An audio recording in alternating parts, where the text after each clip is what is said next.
Hello and welcome to another episode of Shattered Lives, Reach Ireland's crime podcast for the Irish Daily Star and Irish Mirror. I'm crime and defence editor Mick O'Toole.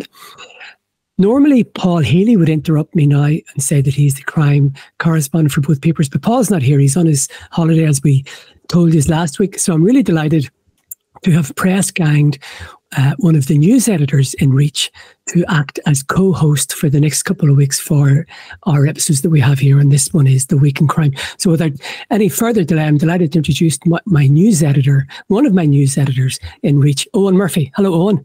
Good morning, Mick. And how are you? I'm grand, and I'm really delighted you're joining us. So you're one of the news editors for both newspapers. Now, I know sort of what that does. Can you just tell people what you do and what your job is? Yeah, so our job would be to try to compile all of the stories that everybody puts together. So we would put together a list. Journalists like yourself would come to us and say we have X stories and we have Y stories. And then we would compile all of these various news stories that people have, put them all into a list, and then draw up a plan for the newspaper. That's it in a very abridged version. And you seem like quite an intelligent man. Why are you throwing it all away by going on the desk? What's the fascination with being a news editor? No, but it's a fascinating role. You get to oversee everything, and you get to see how it all comes together, and you get a good insight into how the paper develops and all that. I've been a journalist for 30 years. I've done the news desk twice, and it's sort of like Father Dougal doing the funeral. So I'm a bit of a disaster when it comes to coordination and stuff. I realized my strength a long time ago was not what I would call admin or directing others. It's going out and getting stories. But I suppose that's the beauty of journalism, that it's a broad church and you can do your thing, and people like me can be grunts on the ground and stuff. Yeah, well, we all contribute in our own way to putting together a newspaper. Like, everybody has a role. We've news editors, we've reporters, we've journalists, we've photographers, we've layout people. Like, everybody has a role. And unless we all work together, there's no papers to put together. This is true. But it would be fair to say, judging from my conversations and Paul's conversations with you, you would have a very strong interest in crime anyway. I've always had a huge interest in crime. Yeah, the last several years I've had a big interest in crime. Yeah. I read an awful lot of crime books, and then I go over to England to these various different crime conferences. I'm not sure if you've ever heard of Crime Con, but these are these crime conferences. There's some of them held in London and some of them held in Glasgow. And you've all of these experts in crime, be they forensics or psychiatrists or whatever, and they all come together and they give you an insight into various different crimes over there. So that's what I love going over to see. Yeah. Oh, jeez, didn't know that. That's very interesting. Jeez, yeah. I might have to go along with you. Oh, do, yeah, absolutely. Right, shall we get cracking? Absolutely. Okay, so I suppose the biggest story of the week, so this, as I said, is a look back in the week in crime. So I think really the biggest story of the week has been the demise of Ian Bailey. Yeah. Oh, there's no denying that it was an absolutely massive story. Like, Ian Bailey has dominated the news for the past 27 or so years. I suppose the fascinating thing about Ian Bailey always was that his initial role in connection with the murder of Sophie Toscan de Plantier was as a journalist. Like, sometimes people forget that Ian Bailey was a very noted journalist over in the UK. He came over to live in West Cork, and his first, he claims at least, his first involvement in this case was actually as a journalist. He was the first journalist on the scene of the crime. Yeah, I remember there was a lady, Helen Callanan, who was at the time was news editor for the Sunday Tribune, and then she got out of journalism and went in to become a diplomat in the Department of Foreign Affairs. And I remember she gave evidence in, I think it was in the libel trial back in the day, about Bailey contacting the Sunday Tribune with details about the murder. So yes, so he would have been, I suppose, he probably would have been regarded as maybe a stringer, somebody who provides a bit of copy. He wouldn't have had a staff job. He probably wouldn't have been that regular. So he would just, any bits and bobs about anything in West Cork. And I suppose he was quite a bohemian person, so he would have known quite a lot of people. So yeah, he did. But then very quickly, he became something much more than a journalist. He became the suspect. And I think it's safe to say, I mean, after his death, he died on Sunday. Just for people who don't know, he died on Sunday out walking in Bantry in West Cork. He had a massive heart attack. Passers-by tried to save his life and perform CPR, and then he was taken to hospital, but he died at the scene, basically. So that was it. It was a massive story. But he really did become the story. And for the last 27 years, he had been, I would consider, and Garda sources, I think, would say this, he really was the only suspect, the only prime suspect for this murder. Yeah. But I was always fascinated as to how he evolved from initially being a reporter to then becoming a suspect. Like, if you look at it in the early days of the incident, he was reporting on it. He was feeding stories and all of that. And why did he evolve from being the journalist to the suspect? Was it because he had too much insight into what happened? I think so. And I think people started, it's like anything in an awful lot of investigations, people will go to the guards and they'll say, listen, this fella's dodgy. So I think it was his proximity to the area, what he knew.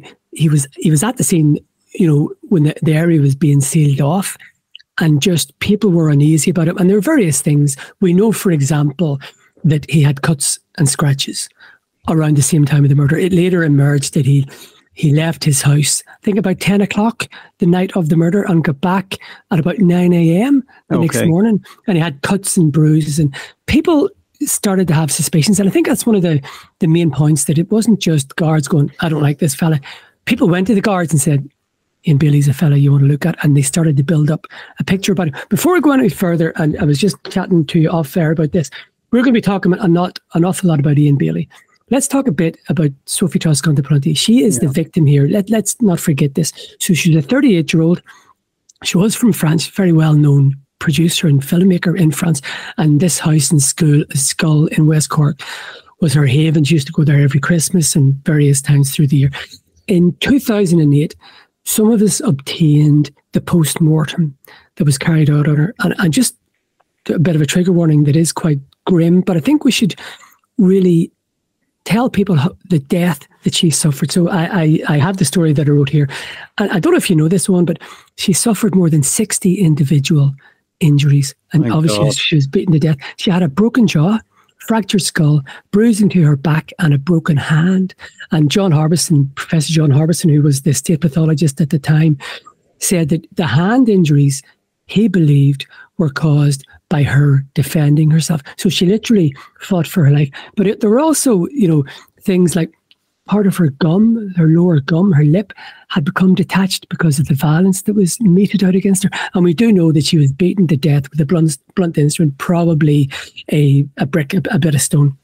So really, and one thing that I always remembered reading the postmortem, she was wearing long johns and she tried to escape, and her long johns got caught in the barbed wire, and they really, really stretched out to a long degree, because they were there was a bit of elasticity in them. So she ran for her life. She fought for her life, and whoever did it brutally murdered her. And I often think in this, we know that we're all guilty of it. There's lots of stories about Ian Bailey. There have been two really, really big documentaries, one on Sky, one on Netflix, within the last couple of years about the whole thing. But I'm really conscious that this is really about the murder of a woman, and it's the unsolved murder of a woman. And obviously Bailey's dying means that he'll never be charged with it. So look, it is what it is, I suppose. Yeah, I was always fascinated when I've been down there a couple of times to the scene of the crime and the scene of the house. And the first thing that strikes you when you go down there is just how rural it is. Like, I travel all over Ireland, and I've been all over Ireland. I'm here in County Roscommon at the moment. But where the murder happened is the most extraordinarily remote and rural place, Toormore, outside Skull. You're traveling for ages to get there. And then you would ask the neighbours where the house was and all that. Now, some of the neighbours would be reluctant to tell you. They get fed up with what they call murder tourists looking to have a look at where the incident happened. But I remember eventually finding my way down to the house. And it is very sad when you get down to it. You get to this gate, and then you have a crucifix on your right-hand side, which I think says Sophie on it. And then you have the house up the top. And it's the most extraordinarily rural, remote place that you would have to have a lot of local knowledge to get there. And you'd have to have a lot of local knowledge to know there was somebody living there. And is that not a key point, that really, from an investigative point of view, the odds are that whoever carried out this murder would have had local knowledge? In other words, we've all heard the rumours about, somebody being paid as a hitman coming from France or coming from abroad. I wouldn't be able to find it. You had great difficulty in finding it down there. So does that not indicate that really it was someone who was local or had very strong local knowledge? Oh, definitely. There's no denying that, because you would really need to know the area to find it. So I'd say it was either a local person or someone with very clear local knowledge. So did you, no, I must confess I haven't, because I think it's a bit of a boss man's holiday. Have you watched the 2 documentaries? I have indeed, yeah. Okay. What did you make of them? Well, I thought they were very informative. Like, my interest in this came later. Like, I really developed a fascination with this story back around those 2, the one Netflix and one Sky documentary. And they were very informative, I suppose, in just giving me an overview to it. And that's when I started developing a big interest in it. I rang up Ian Bailey and I said, Ian, will you do an interview? And initially he did a phone interview with me, and then he agreed to meet me then. I think it was December 2021, and I went down. And I met him, in Glengarriff at the time. I think he was homeless at the time, but he was waiting to get a property. And the first thing that would strike you about Ian Bailey is just how quirky he was. Like, we all hear about that he was a bit eccentric, he was a bit quirky and all that, but he definitely was very quirky. You'd be sitting with him outside the bar in Glengarriff, and he'd be talking to everybody as they come in and making comments to them all and everything. But he was a good laugh. He was a good character. And he used to kind of regale you with stories of Fleet Street when he was a journalist back in, 30 years ago in Fleet Street, and how things were and all that. And there was always good crack with him. See, and here's the issue. For years, Ian Bailey was a very difficult man to talk to.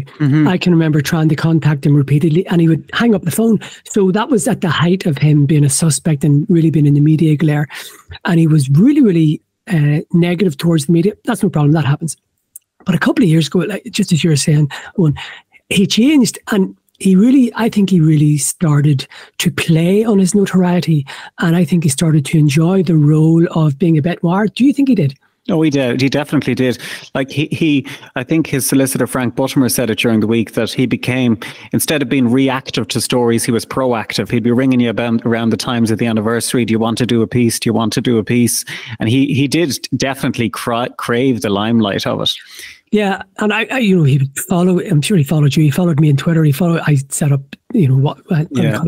TikTok, and he'd follow you, and all that sort of stuff. And I thought he was reveling in it a bit too much. And look, I know he was good crack, but we've got to remember he was a violent thug who was extremely violent. We know he was extremely violent to women. Oh yeah, and I wouldn't condone what he did at all. Like, in terms of whatever about his innocence or guilt in terms of the murder of Sophie Toscan de Plantier, he certainly was a violent man.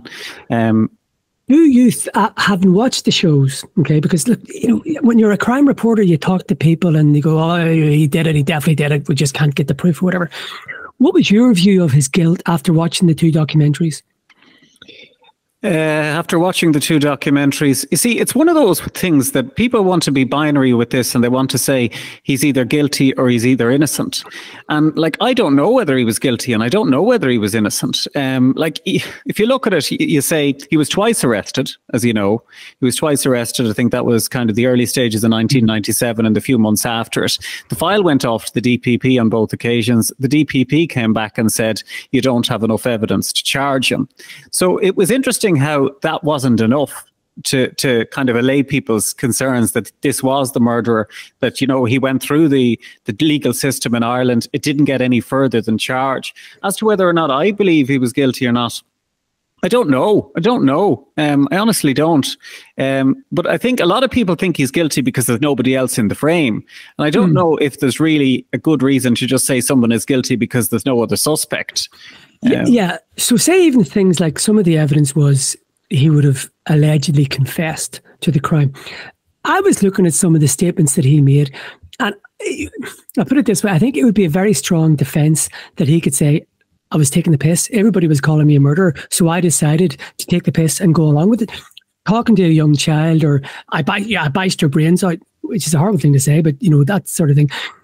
I think if that went forward to a jury, the jury would be well within the rights to take the defence view. He was joking. I know that perhaps he become maybe a pastiche of the bogeyman. Do you know what I'm saying by that? Yeah. He was sort of playing up to it. So now we do know that there was a cold case review into it, and we did a story a few days after his death that obviously he can't be charged with it, but the cold case review is going to continue. And what we understand is that the guards are again going to send a file to the Director of Public Prosecutions. The way it works, guards do the investigating file, goes to the DPP, the DPP looks at it and decides, is there a charge or is there not a charge?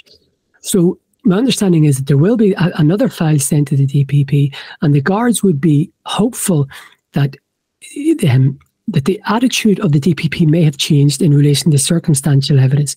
Previously, people would have thought, circumstantial, because there was no physical evidence to link, really. But there is circumstantial evidence, including these alleged confessions and the cuts and, and not being in the house with them. It's a picture. So the DPP's attitude seems to have changed. And we're going to mention two big cases. Firstly, the Mr. Moonlight case from a couple of years ago, and then the Graham Dwyer case. And they were both circumstantial cases. Now, with Dwyer, there was phone data evidence. We know that. But there is a view now that the DPP is more welcoming or more amenable to putting cases forward based on circumstantial evidence. So the view amongst guards would be that perhaps the DPP will look at the fresh evidence, whatever it might be, the new picture, and go, do you know what? I think that there would have been enough evidence here to sustain a charge. It's up to the jury. So I'm going to say, if this man were alive, I would have charged him, and that would be the case closed, because that has happened in a few, historical clerical sex abuse cases. Priests have died out while they're being investigated. And that would normally be the end of it. The DPP has gone to the family and said, look, based on the evidence we have, I would have charged this man. So there is a bit of glimmer there that there might be a sort of case closed. Because as you know, murder cases are never closed until there's conviction.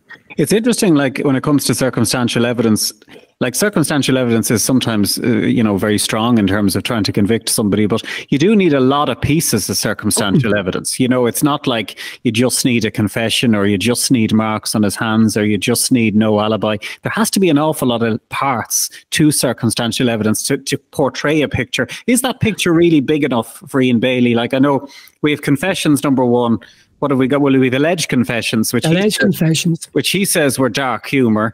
And that's credible enough in terms of anybody who's met Ian Bailey. He is the sort of man who would be making kind of cracking jokes about saying he was the murderer when he wasn't the murderer, and kind of just saying he was repeating other people's claims and all that. Then the second part is the marks on his hands. So what do you make of the marks on his hands? Is that very significant? I think it is. I think it's compelling, because I know that he said he got it killing turkeys before Christmas, didn't he? But I was reading that investigators tried to replicate those injuries by killing turkeys, and they couldn't. So look, that is one. It's basically, it's a strand. There are several strands. The more strands that you can put together to form a rope, the better. So there would have to be things like him not being at the house at the time, him having been introduced to Mr. Plante when he said he hadn't met her, all the alleged confessions, him, that he burned clothing in his back garden a few days after the murder, and neighbours attested that it was him. Various things like that. So you'd have to, and again, I always say this, we never really see the full picture until it's put to court. Guards have secret information, that's what they do. But it's all about putting all these strands together, and it has to be really, really big rope. Now, I don't know. Look, you and I are journalists, we're not cops. So we can't say he did it or he didn't, because we were not investigators, and that's it. And we shouldn't be investigators. We're journalists and nothing more. I think it would have been very difficult to get it past the jury, I have to say. There was a lot of strands. Even if you didn't have the phone data evidence, you had all the text messages, and they all worked out that they were his, say about coming fourth or fifth in flying model aircraft competitions, having a baby, the name of the kid, pay cuts, all that sort of stuff that built a picture. I don't think it would have that same level, but it's up to the DPP. But I think you might have the DPP coming and saying, based on this, I would be happy to sustain a prosecution. Now, the other thing, which is really interesting, is I remember doing a story about this a year ago. I mentioned that, or a couple of years ago, that she'd been beaten to death with it was a heavy rock or a stone. Now, that stone, I can remember, it was done for DNA a couple of years ago, and there was nothing in it. But I note in the Senator Maloney in the Indo had a story about a new technique in America, which has helped solve previous unsolved cases over there where rocks and stones have been used. It's about getting the pore out of the pores from the stones. So that expert is hopeful, and he said he'd happily do it. So you never know. There might be advances in DNA. There are advances in DNA all the time. What you couldn't find 5 years ago, you might find in a year. So look, we'll just have to see what happens with the cold case review. Yeah, of course. The other thing, of course, people would say is whenever we say that he has never been charged with a murder in Ireland, he's never been convicted in Ireland. He has been convicted in his absence in a French trial, and he was sentenced to 25 years in jail. Like, a lot of people say that was a farce of a trial, that it lasted a week and it was just about reading evidence into it, and everybody says it was a farce. What do you think of that French trial back in 2019? I've always written about this. I find it extremely troubling. In Ireland, you can be convicted of committing a crime abroad, particularly in relation to what you would call sex tourists. Say they go to Thailand to abuse children. There is legislation that you can be done for committing a crime abroad while you're living in Ireland. I think this is slightly different. The crime was in Ireland. The DPP twice directed no charging in Ireland, and there was no offence committed in France. And I find it very troubling. I always found it very troubling that if the Irish authorities say no charge, the French can go, we're not happy with that. We're going to have our own trial in France. He's not going to attend. It's going to be a week, and he's goosed. I found that fundamentally undemocratic and very, very troubling. Yeah, there was some sort of Napoleonic law, some sort of historic law that she is a French citizen. She was murdered in Ireland, so they can hold a trial in France. It's very unusual, isn't it? Yeah, look, it's unusual, but the Irish authorities are in charge of this investigation. They ruled that there was not enough evidence to sustain a prosecution twice, not once, but twice. So I personally found it very troubling that they decided, well, we're going to do it ourselves. Do you not think it was? It just didn't sit right with me at all. No, well, it definitely didn't sit right with me, especially when I read all the reports of how the trial was carried out in France. Like, ultimately, he was sentenced to 25 years in jail, but he never served that sentence. Like, the French, as you know, made an effort to extradite him, and they made a couple of efforts to extradite him. And not surprisingly, our court said, we're not extraditing him. We're not agreeing for him to be extradited to France to serve a jail sentence for 25 years when he wasn't even charged or convicted here in Ireland. So yeah, I didn't like it at all. Just one last thing in this. He was cremated, as we know. He's cremated in private. And last night I spoke to Jean-Pierre Gazot, who is Sophie's uncle. He's been one of the main campaigners for Sophie for the last 27 years. We'd speak to him, and we just wanted to see what were his views on the privacy of it. And he came up with a very interesting comment. He said, look, he's a human being. It's his own life and it's his death. Let him rest in peace. But he said his view about why it was in private was the Irish people did not respect him because they didn't trust him and they believed that he was a liar, and they basically turned their backs on him. So he said that's why, in his view, Bailey was committed in private, because he had been shunned by Irish society. I wonder, is that the case? Yeah, there's something very sad about it when you think about it overall. You think of this man, regardless of his innocence or guilt of a crime, to be cremated on his own with nobody there. Like, it is a terribly sort of sad end for him, isn't it? Yeah, it is. Yeah. I mean, we knew that he'd been ill. We had done stories in the last couple of months. Didn't he have a heart attack a few months ago? He did.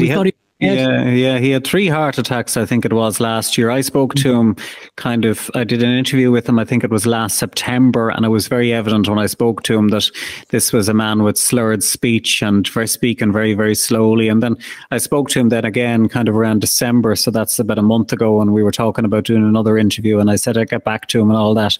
But it was very evident that it was two things were very evident. First of all, his decline in his health was very evident, and the second thing that was very clear was the fact that there was nothing really they could do with him. That he knew he was on the way out, and one of his hopes was that the cold case would exonerate him. And I think he probably realised that he would be dead before the cold case concluded its work, and that was probably the most notable thing. I remember the funniest story, actually, I remember about Ian Bailey was when I was down with him in Glengariff. I mentioned being with him in Glengariff in December 2021. And I bought his book of poetry, and he was selling his book of poetry, and he was always trying to sell his books. He'd be going to Bantry in the stalls, and he'd be going to Glengariff trying to get everybody to buy his poetry. So I said I better buy his book of poetry. And I remember he addressed it to my mother, and Happy Christmas, Siobhan. That's my mother's name. And then he signed it, Ian Bailey, and then he put his phone number on it. So this was always a big joke in our house that Christmas, when my mother was given this present for Christmas of a book of poetry from Ian Bailey with his phone number on it as well. Tell me, were they any good, the poems? I didn't get very far with them. They weren't my type of poetry anyway. No, it wasn't my type of poetry at all. Okay, well, look, that's Ian Bailey. Shall we move on? Absolutely. Let's talk about a story we've been looking at the last week or so, about that really terrible incident about the bomb in the hostel, the Little Paul Hostel on Little Britain Street in central Dublin. Yeah, what happened there? So it was a bit weird. It was last Thursday. Yeah, it was last Thursday, and we just heard about this explosion about 3:30, and you automatically think, right, gas heater, right? And people did say that on RTE. Look, it happens. So I remember that night I was talking to somebody. I was just trying to find out who it was, and I said, how can I say this? Basically, I spoke to that person, and that person said, "Nah, you're completely barking up the wrong tree. It was not a gas heater." And they said there was no gas in the place. It was electric heating. I said, well, what was it if it wasn't a gas explosion? Because we are all convinced it was a gas explosion. And he goes, "Well, what do you think it was?" And I said, "Not a bomb." And he said, "Well, of course." And he said he believed it was a pipe bomb. So we did the story. So essentially, they've been investigating the death of this man. Now, it was a massive bomb. It was really, really, really big. And I'll give you an indicator. As I said, some people thought it may have been a heating gas canister that he had modified, trying to heat himself up, but there was enough heating, and it wasn't. It was under his bed. Essentially, it was so powerful it blew his head off. He was decapitated by this. So even speaking to military sources about this, for an explosion of that size, it needs to be quite substantial. It can't just be a pop. To cause such fatal damage like that, it needs to be really big. So it was a pipe bomb, and there was homemade explosives on it. So the guards have been investigating this, and what they've established is a couple of things. Firstly, the man he's a man called Igor Dimitrov. Now, he was on a Lithuanian passport, but they think he might be Russian. They're still trying to contact members of his family. He's been here for about 8 years, and sometimes, Russians would travel on Lithuanian or other passports. So they're still trying to get to the bottom of that. But we do know he had serious mental health problems. 2 years ago, he tried to take his own life with a chainsaw. That didn't work, obviously, thankfully. Yeah, I mean, that's pretty grim in its own right. So the belief would be, and I think they're more or less certain about this, that he built the bomb. He built it in the room where he was staying. It took him several weeks, if not more, perhaps a month or two. He detonated it on purpose, and it was effectively him taking his own life. So he died by suicide. That's the strongest belief. Now, it's very depressing, but it's also quite bizarre that someone the belief would be that someone would take their own life by blowing up a bomb in a place like that. Yeah, and it could have blown up the whole building, I suppose. It was lucky nobody else was injured. You're 100% right, Eoghan. And I think there were more than 20 people in the accommodation at the time. It's a very big hostel, very popular. A lot of people were in and out of it, and there were also staff as well. So we are very lucky that there were not more people killed. The way it was explained to me is it was big enough to bring down the building. Effectively, it was really, really big. It depends where explosions go. So I think we're very lucky that there were not more people killed. But I just wanted to raise that it's very troubling about this person's mental health. And he did. And, we do know that he had various crises before, but I've certainly never heard of someone taking their own life with an explosion. But that's the line of inquiry that Garda are following. Yeah. And would you need some training to put together a bomb like that? Like, you would have to have a good bit of knowledge. No, I asked this, and the person said, "Look, these bombs, you can find out how to make them on Google." Really? Yeah. Now, we do know that I think he had military experience abroad, so whether it was Lithuania or Russia, so he would have had a certain level of training, but I don't think he was a special forces fellow or whatever. But the guidance I got was that if you look hard enough, you can find out how to make a bomb like this on the internet. And where does the Garda? Which is terrible. Yeah, and where does the Garda investigation go now then? Well, look, they're preparing a file for the coroner, so there's no other persons involved, but there's a couple of things they want to know. Was he involved with anybody? Just say the theory about suicide is wrong. Was he selling it? Was he storing it? I think they're happy that he did make it himself and he wasn't storing it for anybody. But they do have to investigate this, because it is very troubling that someone in Ireland can make a bomb like this, and it can be so fatal. Yeah, yeah. You've been covering a lot over the last week as well about the incident in Blanchardstown on Christmas Eve. The fallout from that is still continuing. Obviously, two lives were lost as a result of that. Yeah, Tristan Sherry, we know that he died at the scene after shooting a man called Jason Hennessy Sr., who's a 48-year-old father and grandfather. So we're sort of limited what we can say about Tristan Sherry because I've lost count. I think it's 7 people have been charged in relation to it. Several have been charged with murder. A couple, I think one has been charged with assault, and I think 2 have been charged with violent disorder. So we'll leave Tristan Sherry. But Jason Hennessy died bravely. You have to say he died extremely bravely. He confronted Tristan Sherry. I think guards would be happy that Jason Hennessy Sr. was not the target. Tristan Sherry and another man went into the Brown Steakhouse in Blanchetown on Christmas Eve. Tristan Sherry had a machine pistol. The other man had a pistol. The other man fled. Tristan Sherry was confronted by Jason Hennessy Sr. and he fired several shots at him. I think he shot him in the neck and he hit him a couple of times. There had been hopes that Mr. Hennessy would survive, but his condition did deteriorate and he died on the 4th of January in the Mater Hospital of illnesses sort of connected to the shooting. We'll put it that way. But he was buried last Saturday in Cordoff, his native Cordoff. And it was a spectacle. He was nicknamed the Hulk. He was involved in a business and was called Hulk. So his funeral was, his coffin was on a flatbed, a removal truck there. So there was a lot of Garda activity around that, and also Tristan Sherry's funeral in Finglas a couple of days earlier. Guards were very worried. There were associates of Jason Hennessy Sr. who are extremely volatile. Not the biggest gang in the world, but it's their volatility that is causing guards serious concern. So I discovered 2 things after the funeral of Mr. Hennessy. Firstly, associates of Mr. Hennessy are determined to find out where Tristan Sherry got the gun, the 2 guns. They believe, the associates of Hennessy believe that they could source it from the north. So they're trying to find the person who sourced the weapons and trying to deal with him. But we also understand that they're also trying to source hand grenades for a series of attacks that they want to carry out. And that shows you how volatile the former associates of Mr. Hennessy are. Bahili and I did a story last week that a female associate of Tristan Sherry, she is under threat and her property is under threat and she's completely innocent, but the Hennessy associates are out for blood. So as I say, they're a small outfit, but they're extremely volatile. So it's just something to watch, and they are very concerned about this. Yeah, so they're concerned about reprisals, are they? Oh, very much so. As I said, Mr. Hennessy would have known people who were extremely volatile, and they're well known for the volatility and their anger issues. So it is just one to watch on.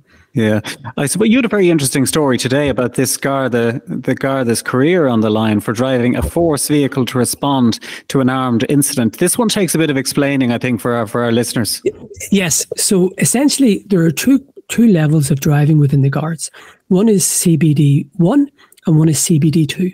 To cut things short, if you see a Garda car with blue lights and the siren going, that's a CBD 2 driver. So in other words, they are allowed to make emergency responses.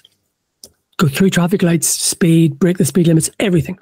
CBD 1, you're not allowed to do that. Now, this is where it gets tricky. This man is a Garda in Dublin, in the DMR Dublin region.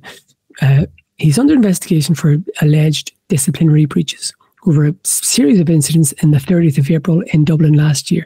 It all started when he responded to what's called a category 1 incident, which is an armed incident. So he was responding to that. Now, he went as a CBD 1 driver. He didn't have his siren on, he didn't have his lights on, but he drove to the scene. Now, GSOC has looked at the internal Garda rules, and their conclusion is that as a CBD 1 driver, you cannot respond to any incident. You can only go from A to B in the course of your duties and effectively be a normal driver. So their allegation or their belief is that this officer, they would contend he broke the Garda disciplinary rules by responding within the law to that scene. So he's under investigation. I do know that they looked at it from a criminal perspective and the DPP declined to prosecute the guard. So what they're doing now is they're doing a disciplinary investigation. So it's either, there are 2 code areas, less serious and serious. And they've said it might be either less serious or serious. Less serious can mean 2 weeks pay cut, a warning, a caution, stuff like that. Serious can be, you can be sacked or you can be asked to resign or you can be reduced in rank. Now, he is a guard, so he can't be reduced in rank. So it's pretty serious. Now, the way it works is GSOC does the investigation and sends its recommendations to the guards, so the Garda headquarters, Garda depot. and they do the disciplining. So the Garda commissioner, or it might be an assistant commissioner in charge of this, he or she will go, right, I've looked at this file, and in my view, there's not going to be any discipline. But they could also say, I've looked at this file and the recommendations, and we're going to do him for these breaches. So it's a really, really serious situation for that guard. But I think even bigger, guards around the country are furious about this, and they think they are extremely worried because they're going, right, if I respond to any incident, I don't have any cover. So one GRA rep had to give advice to his members saying, okay, if you're tasked to respond to an incident, it's a thing called command and control. So they're the officers who delegate guards to go to incidents. Their advice was, you say to command and control, am I legally covered to respond to this? So in other words, it's covering their arses.